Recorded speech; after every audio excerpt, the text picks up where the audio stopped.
So our director thought it would be a good idea to do a recap on the last session that we had. There were a lot of really potent questions that came out of that last session that we're going to address today.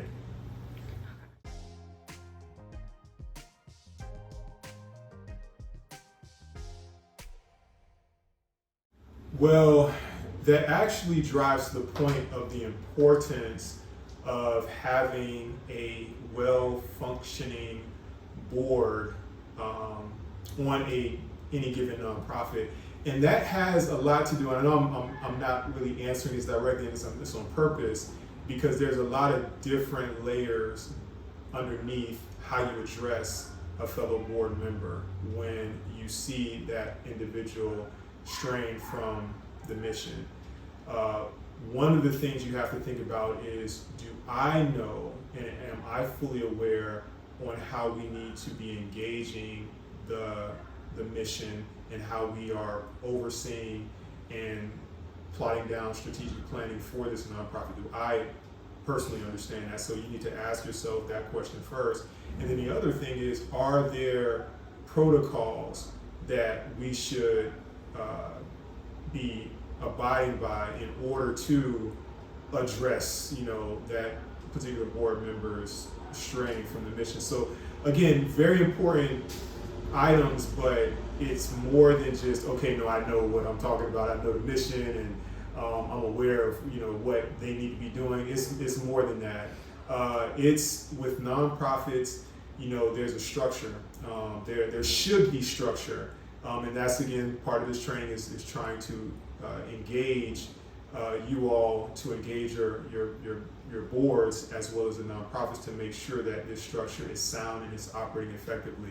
So the important items that have to be there in order for you to address, fellow board members, and that might be yourself one day, is to ensure that the organization has a vetted, set of bylaws. And the bylaws are the items that actually govern how the board operates, how the board engages, and how the board oversees the nonprofit, and how they interact when it comes to these types of issues. And those bylaws, if they're there and if they're effective, they will give you a outline, a process that you should go through in addressing someone's or community's deviation from the mission. Now, in that same vein, that should be a collective engagement. It shouldn't be just a one-off, okay, I'm going to just address this particular issue that you're doing. And it's nothing like that, because the board, it functions as a unit. You have different roles, different responsibilities, but the board itself is an overseer. They work as a functioning unit. So it's like my hand, I need my 5 fingers, right? I need my head to think, to move my hand, You need those different things for my body to function, for me to move from here to there. I need all of my different elements that make up who I am. Same thing with the board. So when you make decisions and when you are needing to address different things that might be working in adversely, I should say it like that, working adversely to the mission, to the desired place that the nonprofit wants to go, you need to do it in tandem. And that takes sitting down with the entire board, going through the process of discussion, going through the process of possibly voting, making sure that, the way that we're approaching things is understood, not just by that person that's deviating from the mission, but by everybody. Because that might not be the only one that thinks that way. It might be a few over here that think that way, but that's why when you come collectively in the board meeting, you can actually address those different topics and get a discussion on it, because you might have understood it incorrectly. Your view of the mission might have been wrong and theirs might have been correct. But it's coming together as a unit, functioning together, and allowing the unit to progress to a different level rather than a one-off, the individual. So I know that didn't really answer the question, but hopefully that was that addressed what needed to be addressed for that particular question.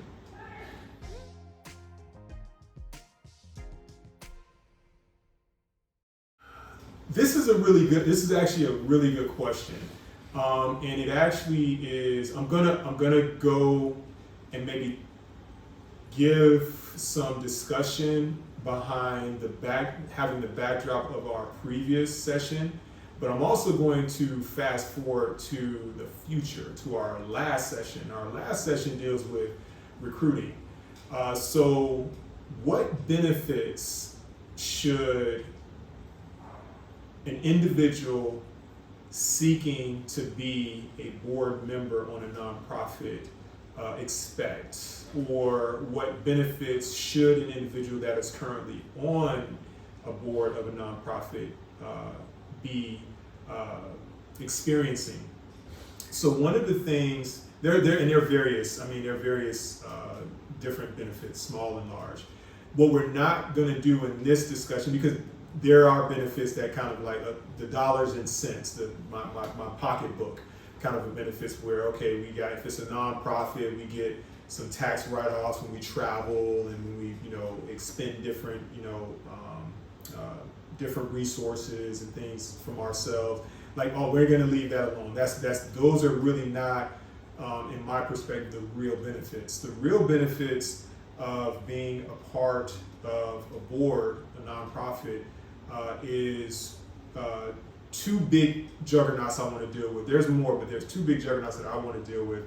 And there is the community engagement, and then there is also the leveraging of your professional, what's the right word to use? Your professional dossier. I'll say it like that, portfolio. So being and engaging your community is invaluable. Being a part of a nonprofit, and I'm assuming everybody who is viewing this are either on nonprofits or seeking to be a part of a nonprofit that's in your local community. It's in your city, it's in your town, it's in your state. One of the things that will allow you to do is it'll allow you to engage people, organizations, entities that you didn't realize were out there that would assist you in developing your own professional prowess and your own professional acumen. And being connected with that nonprofit puts you in positions and places where you are naturally going to develop skill sets that you didn't think you were going to develop because of that. You might have relationships that call you to be a speaker because you're now a board member of this nonprofit or this organization. You might have situations where you're called to help in fundraising and putting on galas. You might have a situation where you're called to be a representative, in front of the mayor or the governor in facilitating whatever.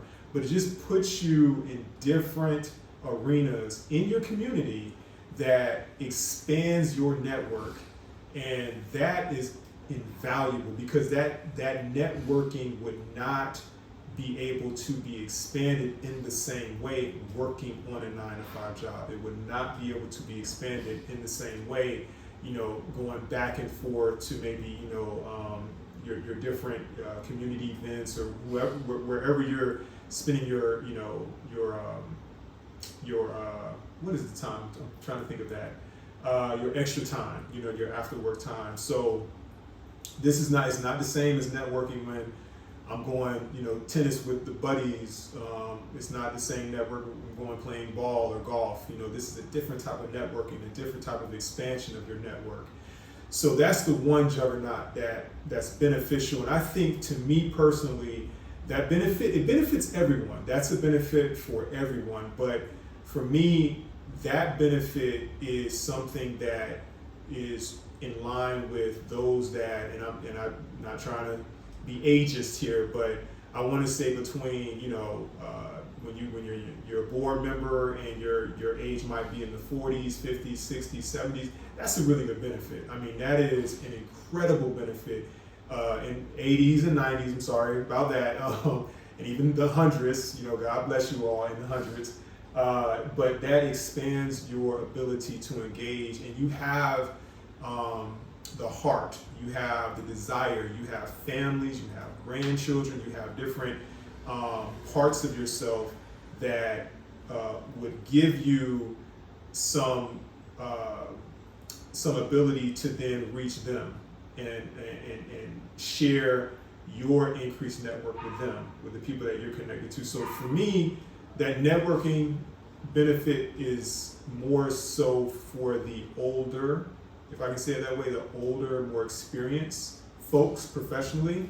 But the other spectrum can get those benefits as well, but that's not the benefits that the other spectrum I'm going to address with them. And when I say the other spectrum, I'm talking about those individuals we're trying to recruit, right? We're trying to recruit those young people that are young professionals. They're in their 30s, they're in their 20s, just out of grad school. They're working their profession. They've been working it for a few years, and we want to bring them in to have this fresh blood on these nonprofits. So for them, having the ability to put on their resume, I am or was a board member of XX company, of XX nonprofit, that actually gives the individual a leg up on their trajectory, if I can say it, their career trajectory.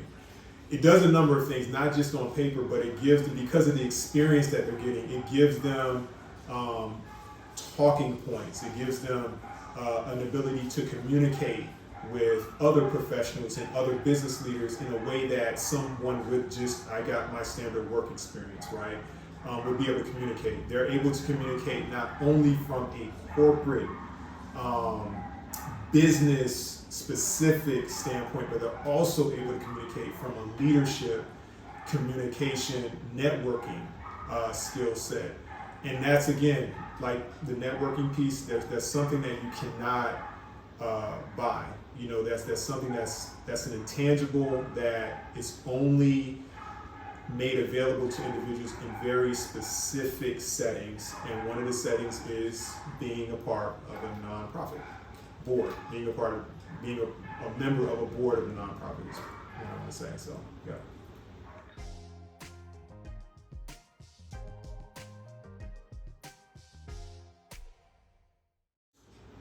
Ooh, that is a great question.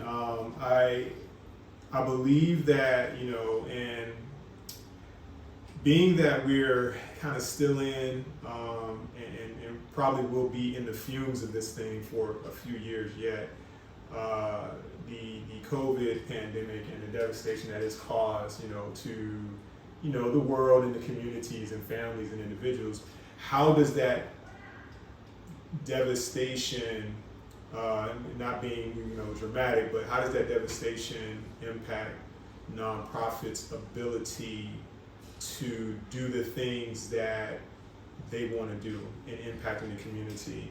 I believe that nonprofits, in light of what's going on, are going to have to try to go back down and get as close as they possibly can to community engagement, to individual engagement, and that actually, nothing knocking against Zoom, nothing knocking against podcasts and things of that nature, but I think one of the things that nonprofits are going to have to wrestle with and deal with is how to get their boots back on the ground, how to get that face-to-face, that one-on-one engagement that makes them such a vital element in the community. People, I see you, and nonprofits in our community, we see them. It's not something that we anticipate or expect to see, via, nothing wrong with virtual, but nothing that we expect to see virtually, but it's something that we expect to have, when we open up our door, oh, that's my nonprofit. But online, we go shopping online, we kind of, do our entertainment online. But when it comes to like my impact, who's impacting me, my community, I want to see them, safely, not, saying that, but I think nonprofits are going to, and it's going to be a struggle. It's not going to be easy to do, but I think from my perspective and what I see, and from my experience, limited experience, it's going to be a road that nonprofits will have to navigate down. Virtual is fine, virtual is beautiful, but when it comes to engaging the population, the citizenry that the nonprofits are seeking to engage, they got to be there. Boots have to be on the ground. They have to be out there, face to face, touching the community, impacting the community, touching individuals' hearts and minds. And you can't do that through, you can, in certain, respects, but to get the day-to-day job done, you gotta be boots on the ground. So I think nonprofits are gonna have to, it's something they're gonna have to wrestle with. But to get as close, and again, we're gonna be feeling the fumes of this thing for a while. So to get as close to that and align themselves as close to that as they possibly can would be the best course in my limited, understanding, the best course of action to take, safely, thoughtfully, methodically, but getting engaged again, one-on-one with the community. And I am not talking about Zoom sessions, the Brady Bunch type of a deal. I'm talking about getting out there safely in the community, doing what it is are set in the nonprofit's mission to do, again, safely.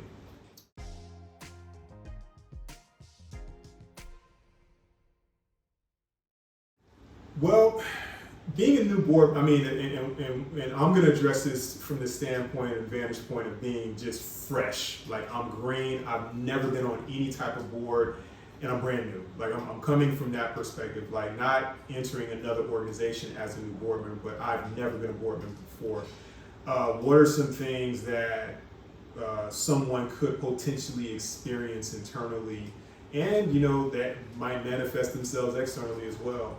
A number of things, and I can recall when I, entered my first board position. It was rather intimidating because the board of directors is above the CEO, whoever that might be, and it doesn't matter if it's a nonprofit or for-profit. I'm the head, and the buck really stops with us. So it puts a different level of maybe not pressure, but nervous responsibility on the shoulders. And you come into this thing and you look around and you see,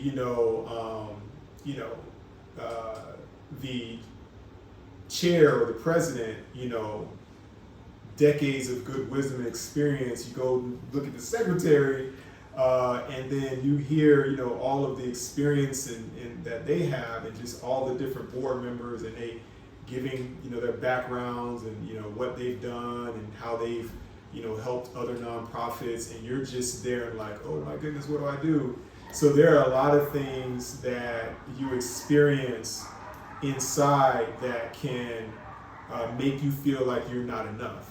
But it's the reason why you've been called to be a part of that board and to help and direct and cultivating their mission and their vision, is because you bring something new. There's nobody else on this earth like you. So that is your encouragement. That is your defining feature that should give you confidence that I can only bring this like I can bring it. There's nobody in the world that can bring to the topic, to the issue, to this mission, to this nonprofit, like what I can bring. So that is that, and that's why they need you. There is something magical about bringing people on a board together that are diverse ages, diverse backgrounds, diverse social economic classes, and bringing them together to make decisions and to help and assist in the moving forward a nonprofit that's doing good things in the community.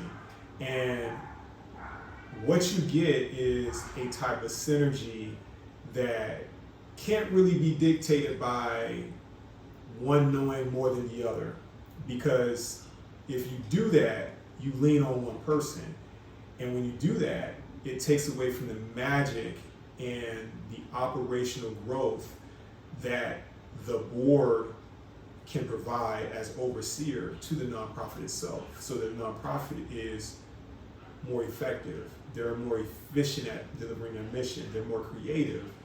You lose that when you lean too much on one person. That being said, I'm nervous though.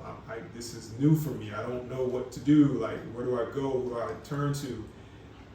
Lean on your members. Lean on the fellow board members. They'll help you. They'll assist you. They'll guide you. They'll give you pointers. They'll give you helpful hints. And they're always willing to share. You know, the president, the chairperson that has decades of experience would love to, you know, engage me and sit down and talk to me and have lunch and just discuss all of the struggles and the challenges that they had when they first started off as a board member, and how rewarding it was when they understood they had value, and the value that they had was needed. That would just boost all of your confidence, that would boost your confidence, the confidence that you need to also provide that value to this nonprofit, because they need that from you. They need your input, even if you feel like your input is unwarranted. You know, I'm this age, they're this age, they know way more than I do. That doesn't matter. Like, you bring something to the table that nobody else can bring: yourself, your perspective, your understanding of the world and how it operates, and they bring theirs. But that's what makes the operation and the function of the board so beautiful. Everybody has a title, board of directors. There is no one who is, you know, you're the intern board and you're the staff board and you're the, so everybody has, you know, that title, board of directors, and they all depend on one another to share the information. They vote. We got to vote. Everybody, every vote counts on a board, and their votes aren't just for little minuscule things. I'm voting to either fire or hire this executive. I'm voting to steer the nonprofit in a whole nother direction. We're voting to address the outdated narrative in the mission. Like, you're voting on major things, but it's your vote counts. And if it's like 10 board members, 10% of that vote is you. So you are just as important, just as valuable as everybody else. And you just need to bring that to, don't be too cocky now. I'm not saying that. Be humble with it, but you need to have a certain level of ego that allows you to overcome any butterflies you might have, because they need you. They need your insight.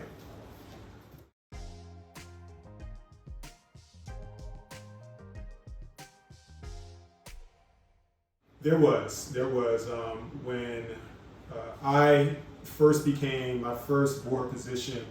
I was, you know, I'm a CPA, you know, principal of a firm, so that's my background, and it was my background then. And being a member of this board, they knew my expertise was in accounting and was in finance, so they wanted me to assist strengthening the nonprofit as a whole, to take to task financial dispositions, I can say it that way, of a board. So even any committee that they formed that was a finance committee and audit committee, they wanted to make sure that I was one of the board members that were on those committees, so that can help, you know, address different technical things that the other board members might not be aware of or understand. intricately like I would, so wanted me to be there on that for that specific reason.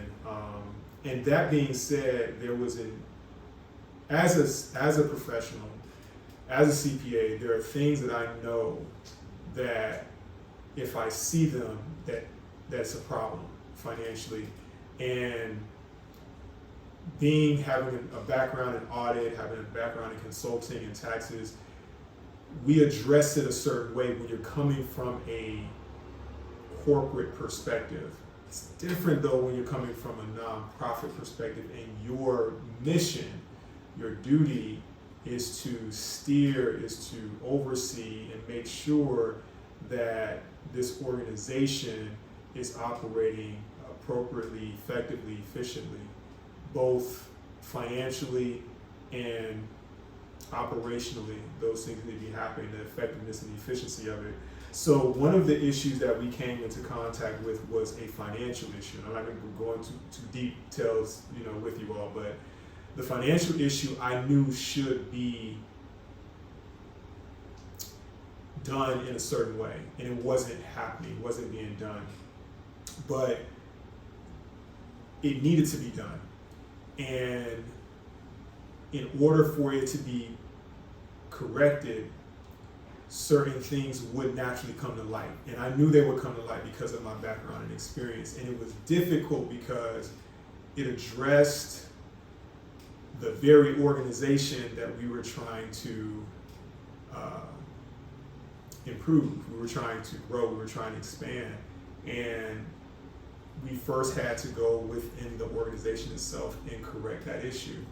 And it was very difficult for me initially being confronted with that and knowing that and having to communicate that with everyone else. This is a problem. But what took that weight off my shoulders is when I realized that this is my decision. This is our decision. This is our work. This is our process that we have to go through, and we have to understand, and we have to make a decision on. So it wasn't just me, it wasn't just, okay, because it was a group discussion, it was a group decision, it was a group process, it was a group approach. And that showed me, because I only had my limited financial perspective, but there were other perspectives, legal perspective, social perspective, community perspectives, even networking perspective that I, in my limited financial capacity, didn't know that we can tap into. And because we had all of this rich plethora of information and resources and wisdom, we were able to overcome what I thought was a mountain of an issue. We were able to treat it like a molehill. It wasn't that difficult. It wasn't that awestruck as I looked on it to be. It was something very simple. It was something that was able to be addressed in a very natural, unantagonistic way. We were able to communicate what we needed to communicate with the individuals that it needed to be communicated with, and we were able to move that organization forward in a very nice, natural, unintimidating, unadversarial way, which was beautiful. And that's something that I again echo, 100% that the board is a unit. It is something that works as an organism. It is an organization that you are overseeing, but the board itself is an organism, and that organism needs one another. They need each other to move forward. It's some things that they needed from me. They needed me to know and understand, hey, there's an issue here, but then I needed them, how do we overcome it? Because we're now the gatekeepers, we're the overseers of this organization, and we can't do it the way I know how to do it, from an auditor's perspective, from a consulting's perspective, from a tax professional's perspective. I need to do it from an overseer's perspective, and I'm not the overseer.